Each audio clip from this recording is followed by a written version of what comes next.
Hello everyone, welcome to Shanu's lounge. ഞാൻ നിങ്ങളുടെ ഷാനുവാണ്. നിങ്ങൾക്ക് എൻ്റെ ചാനൽ വീഡിയോസ് ഇഷ്ടപ്പെടുകയാണെങ്കിൽ please don't forget to like, share and subscribe. Because നിങ്ങൾ ചെയ്യുന്ന ഓരോ ലൈക്കും ഓരോ ഷെയറും ഓരോ സബ്സ്ക്രിപ്ഷനും എനിക്ക് അത്രത്തോളം പ്രഷ്യസ് ആണ്. ഓൾസോ തന്നെ ഒരുപാട് മോട്ടിവേറ്റ് ചെയ്യുന്നുണ്ട്. സോ നിങ്ങൾക്ക് എൻ്റെ ചാനലും വീഡിയോസ് ഇഷ്ടപ്പെടുകയാണെന്നുണ്ടെങ്കിൽ please don't forget to like, share and subscribe. ഞാൻ നിങ്ങളുടെ മുന്നിൽ വന്നിരിക്കുന്നത് ഒരു പുതിയ ടോപ്പിക്കുമായിട്ടാണ്. ഇന്നത്തെ ടോപ്പിക് എന്താണെന്ന് വെച്ച് കഴിഞ്ഞാൽ people pleasing behaviour. People pleasing behaviour എന്ന് പറയുന്നത് നമ്മുടെ ഇടയിൽ നമുക്ക് ചുറ്റുമുള്ളവരിൽ പലരും കാണുന്ന ഒരു ബിഹേവിയർ തന്നെ ആയിരിക്കും. ചിലപ്പോൾ നമുക്ക് തന്നെ ഉണ്ടായിരിക്കും ഈ പീപ്പിൾ പ്ലീസിങ് ബിഹേവിയർ എന്ന് പറയുന്നത്. അപ്പോൾ എന്താണ് പീപ്പിൾ പ്ലീസിങ് ബിഹേവിയർ എന്ന് വെച്ച് കഴിഞ്ഞാൽ, പീപ്പിൾ പ്ലീസിങ് ബിഹേവിയറിലുള്ള ആൾക്കാരെന്ന് പറയുമ്പോഴത്തേക്കും അവർ വളരെ നല്ല മനുഷ്യരാണ്. അതായത് നമ്മുടെ ചുറ്റുമുള്ള ആൾക്കാരുടെ ഹാപ്പിനെസ്സിന് വേണ്ടിയിട്ട് സ്വന്തം ഹാപ്പിനെസ്സും സ്വന്തം വാല്യൂവും സ്വന്തം വേർത്തും സ്വന്തം പീസ് ഓഫ് മൈൻഡും അങ്ങനെയുള്ള എല്ലാ കാര്യങ്ങളും വേണ്ടാന്ന് വെച്ചിട്ട് മറ്റുള്ളവരെ ഹാപ്പിയാക്കാൻ വേണ്ടി ശ്രമിക്കുന്നവരെയാണ് നമ്മൾ പീപ്പിൾ പ്ലീസിങ് ബിഹേവിയർ ഉള്ളവരായിട്ട് പറയപ്പെടുന്നത്.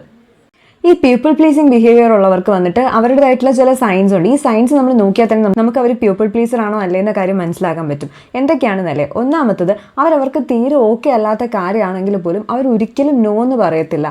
ആരെങ്കിലും മറ്റൊരാൾ എന്തെങ്കിലും ഹെൽപ്പ് ചോദിച്ചാലോ എന്ത് ചെയ്താലോ അത് ഇവർക്ക് ഓക്കെ അല്ലായിരിക്കും, തീരെ അക്സെപ്റ്റബിൾ അല്ലായിരിക്കും.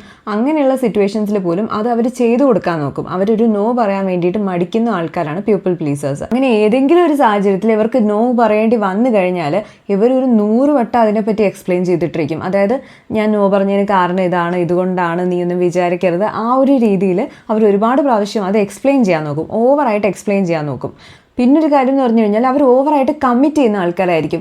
അതായത് ഇപ്പോൾ ചെയ്യാൻ പറ്റില്ല എന്ന് അറിയാമെങ്കിൽ തന്നെ എക്സ്ട്രാ വർക്ക് അങ്ങനെ പറയുന്ന കാര്യങ്ങളുണ്ട്. അത് ഒരുപാട് കാര്യങ്ങൾ ഇങ്ങനെ എക്സ്ട്രാ ആയിട്ടുള്ള കാര്യങ്ങൾ എടുത്തു വെക്കും, ഒരുപാട് എക്സ്ട്രാ ആയിട്ടുള്ള കമ്മിറ്റ്മെൻറ്റ്സ് എടുത്തു വെക്കും. അപ്പോൾ അവർക്കത് ഡീൽ ചെയ്യാൻ ബുദ്ധിമുട്ടാണെങ്കിൽ പോലും അവരത് വലിയ കാര്യമാക്കാതെ അവർ എന്താ പറയുക ഓവർ കമ്മിറ്റ് ചെയ്യും. അപ്പോൾ ഇതും പീപ്പിൾ പ്ലീസേഴ്സിൻ്റെ ഒരു ബിഹേവിയറാണ്. ബിക്കോസ് അത് കാണുമ്പോഴത്തേക്കും മറ്റുള്ളവരെ പ്ലീസ് ചെയ്ത പോലെയാണല്ലോ. പിന്നെ അതുപോലെ വേറൊരു കാര്യം എന്ന് പറഞ്ഞു കഴിഞ്ഞാൽ അവർക്ക് കോൺഫ്ലിക്ട്സ് അല്ലാന്നുണ്ടെങ്കിൽ റിജക്ഷൻ ഇതൊക്കെ ഒരു പേടിപ്പെടുത്തുന്ന കാര്യമായിരിക്കും.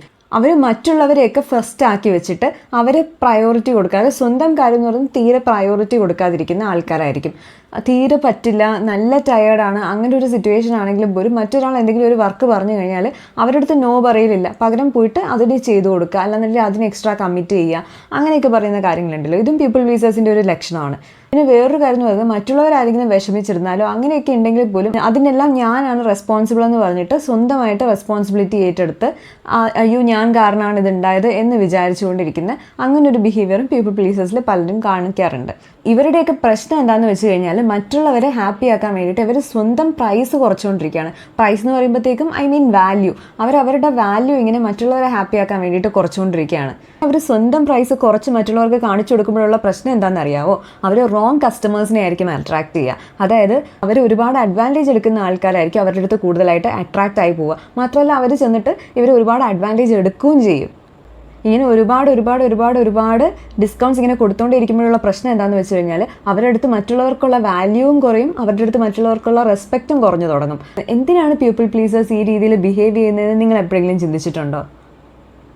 അതിന് പിന്നിൽ ഒരുപാട് കാരണങ്ങളുണ്ടാവും. ഒന്നെന്ന് പറയുമ്പോഴത്തേക്ക് അവരിൽ പലർക്കും ഉള്ളൊരു പ്രശ്നം എന്ന് പറഞ്ഞു കഴിഞ്ഞാൽ അവർക്കൊരു ഫിയർ ഓഫ് റിജക്ഷൻ ഉണ്ട്. ഞാൻ ഇതൊന്നും ചെയ്തു കൊടുത്തില്ല എന്നുണ്ടെങ്കിൽ ഇവരൊന്നും എൻ്റെ കൂടെ ഉണ്ടാവില്ല എന്നൊരു രീതിയിലൊരു ഫീലിംഗ് അവരുടെ മൈൻഡിലുണ്ടാവും. അതൊന്നാമത്തെ കാര്യം. ഞാനിതൊന്നും ചെയ്തു കൊടുത്തില്ലെങ്കിൽ എന്നെ ആർക്കും ഇഷ്ടപ്പെടില്ല, അല്ലെന്നുണ്ടെങ്കിൽ എന്നെ അവർ അക്സെപ്റ്റ് ചെയ്യില്ല എന്ന മാതിരി ഒരു ഫീലിംഗ് ഉണ്ടാവും. പിന്നെ ചിലർക്കാണെന്നുണ്ടെങ്കിൽ അവരുടെ ഒരു ചൈൽഡ്ഹുഡ് കണ്ടീഷനിങ് ഉണ്ടായിരിക്കും. അതായത് ഏതെങ്കിലുമൊക്കെ സമയങ്ങളിൽ കുഞ്ഞായിരിക്കുന്ന സമയത്തൊക്കെ അവർ ആരെങ്കിലുമൊക്കെ എന്താ പറയുക എന്തെങ്കിലുമൊക്കെ ചെയ്തൊക്കെ കൊടുക്കുമ്പോഴത്തേക്കും നീ വളരെ നല്ല കുട്ടിയാണെന്ന രീതിയിൽ അപ്രിസിയേഷൻസ് കിട്ടിയിട്ടുണ്ടാകും. അപ്പോൾ ഈ അപ്രിസിയേഷൻസ് കിട്ടുമ്പോൾ എന്ത് തോന്നും, ഓക്കെ ഞാൻ ഇങ്ങനെ ചെയ്തു കഴിഞ്ഞാൽ എനിക്കത് ഇങ്ങനെയുള്ള അപ്രിസിയേഷൻസ് കിട്ടും, അപ്പോൾ അങ്ങനെയാണെന്നുണ്ടെങ്കിൽ ഞാൻ അങ്ങനെ ബിഹേവ് ചെയ്ത് കഴിഞ്ഞാൽ നല്ലതായിരിക്കും എന്ന രീതിയിൽ ഉള്ളിൽ ആ ഒരു കണ്ടീഷനിങ് വന്നിട്ടുണ്ടാവില്ല. ആ കണ്ടീഷനിങ് കാരണം തന്നെ ചിലർ പീപ്പിൾ പ്ലീസേഴ്സായിട്ട് മാറിപ്പോലുണ്ട്.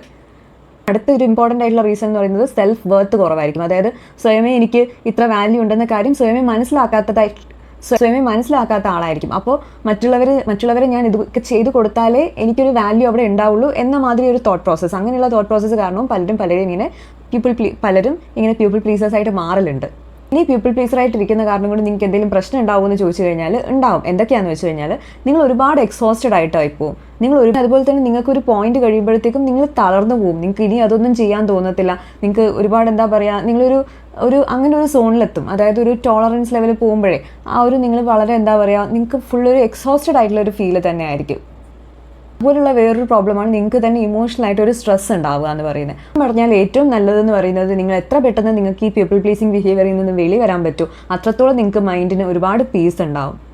പിന്നെ മറ്റുള്ളവർക്ക് വേണ്ടിയിട്ട് എല്ലാ കാര്യങ്ങളും ചെയ്യുന്നതിൽ നിന്നിട്ട് വിട്ട് നിൽക്കുമ്പോഴത്തേക്കും ഉടനെ തന്നെ മറ്റുള്ളവരെല്ലാവരും ഹാപ്പി ഒന്നും ആയിരിക്കില്ല. പക്ഷേ പതിയെ പതിയെ അവരത് അക്സെപ്റ്റ് ചെയ്ത് തുടങ്ങും. മാത്രമല്ല അവർ നിങ്ങളെ വാല്യൂ ചെയ്യാൻ തുടങ്ങും. ബിക്കോസ് നിങ്ങൾക്കൊരു വാല്യൂ കൊടുക്കുന്നതായിട്ട് അവർക്ക് മനസ്സിലാവും. അതുകൊണ്ടാണ് നിങ്ങൾ എല്ലാ കാര്യങ്ങളും അക്സെപ്റ്റ് ചെയ്യാതെ നിങ്ങൾ ചില കാര്യങ്ങളെങ്കിലും റിജക്റ്റ് ചെയ്യുന്നത് എന്ന കാര്യം അവർ മനസ്സിലാക്കി തുടങ്ങുമ്പോഴത്തേക്കും അവർ നിങ്ങളെ റെസ്പെക്ട് ചെയ്ത് തുടങ്ങും. അപ്പോൾ അങ്ങനെ റെസ്പെക്ട് ചെയ്യുന്നില്ല എന്ന് വിചാരിച്ചോ, റെസ്പെക്ട് ചെയ്യുന്നവരുണ്ടാവും. നിങ്ങൾ എന്തിനാണ് നിങ്ങൾ പ്ലീസ് ചെയ്താൽ മാത്രമേ റെസ്പെക്ട് ചെയ്യൂ എന്നുള്ള ആൾക്കാരുടെ പിറകെ പോകുന്നത്? നിങ്ങൾക്ക് റൈറ്റ് ആയിട്ടുള്ള ആൾക്കാർ ഉറപ്പായിട്ടും നിങ്ങളെ റെസ്പെക്ട് ചെയ്യും. ഇനി നിങ്ങളൊരു പീപ്പിൾ പ്ലീസർ ആണോ? അങ്ങനെയാണെങ്കിൽ എനിക്ക് നിങ്ങളുടെ അടുത്ത് പറയാനുള്ള കാര്യം എന്ന് പറഞ്ഞു കഴിഞ്ഞാൽ, നിങ്ങൾ വൈഫൈ ഒന്നും അല്ലല്ലോ എല്ലാവരുമായിട്ട് കണക്റ്റ് ആയിട്ടിരിക്കാൻ വേണ്ടിയിട്ട്. പീപ്പിൾ പ്ലീസിങ് സബ്സ്ക്രിപ്ഷൻ എന്ന് പറയുന്നത് ഒന്ന് ക്യാൻസൽ ചെയ്ത് നോക്ക്. ഇത് ഒരുപാട് എക്സ്പെൻസീവ് ആണ്, ഒരുപാട് എക്സോസ്റ്റിംഗ് ആണ്. ശരി, ഇത് കാരണം നിങ്ങൾക്ക് എന്തെങ്കിലും ബെനിഫിറ്റ് ഉണ്ടോ എന്ന് ചോദിച്ചു കഴിഞ്ഞാൽ ഇറ്റ് ഹാസ് 0 ബെനിഫിറ്റ്സ്. നിങ്ങൾ റിയൽ ആയിട്ടിരിക്കുക, ബോൾഡ് ആയിട്ടിരിക്കുക, സ്ലൈറ്റ്ലി അൺബോധേഡ് ആയിട്ടിരിക്കും. മറ്റുള്ളവർ എന്ത് വിചാരിക്കുന്നതിന് വലിയൊരു ഇമ്പോർട്ടൻസ് കൊടുക്കാതിരുന്ന് നോക്ക്. നിങ്ങളുടെ ലൈഫ് വളരെ ഹാപ്പി ആയിട്ടിരിക്കും.